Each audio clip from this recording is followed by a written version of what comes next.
Well, look, all this week we've been marking the outbreak of the serious street violence in Belfast and Londonderry way back in August 1969, a month widely seen as being the start of the Troubles. This evening we talked to journalists who found themselves having to adapt from covering local news to reporting on a conflict that made headlines around the world.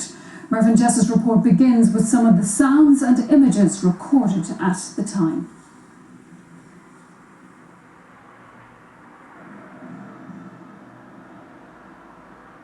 Are some of the defenders of Rossville Flats. They're masked and have got their helmets on because they don't want to be recognised.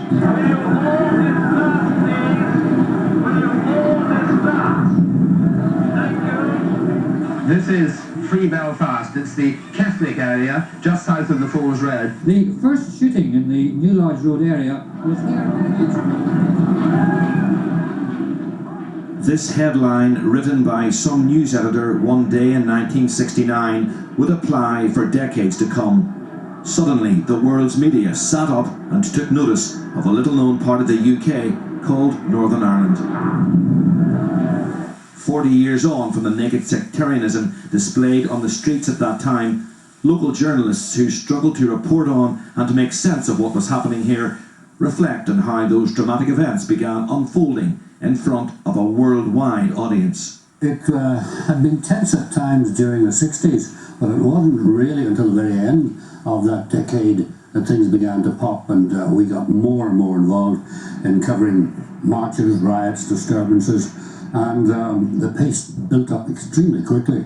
The BBC were certainly caught on the hop because they had no experience of reporting an armed uprising within the UK. And it was all right to talk about Abyssinia or Somalia, that was easy, and you could point out who were the good guys and who were the bad guys. But when they came to try and deal with Northern Ireland and to be totally impartial, they had to say, on the one hand, these people claim, on the other hand, and they got themselves into all sorts of tangles. They're masked and have got their helmets on because they don't want to be recognised. Why are you defending these flats, and how long are you going to keep it up?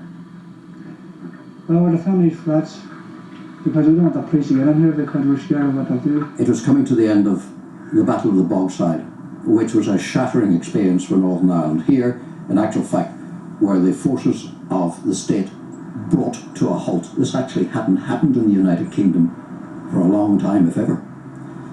And I really knew this was the beginning of something long, hard and different when I saw the army coming in. Because the civil authorities, the police, the B specials, which they actually brought into Derry, couldn't handle it.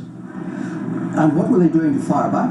They were collecting, they commandeered wheelbarrows and were collecting the rocks that were thrown at them, putting them into wheelbarrows and bringing them up to their own lines, and the police were throwing them back.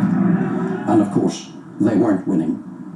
Let's try to see through the smokescreen of accusations and counter-accusations, distortion and recrimination, which may have clouded the facts of the past week or so.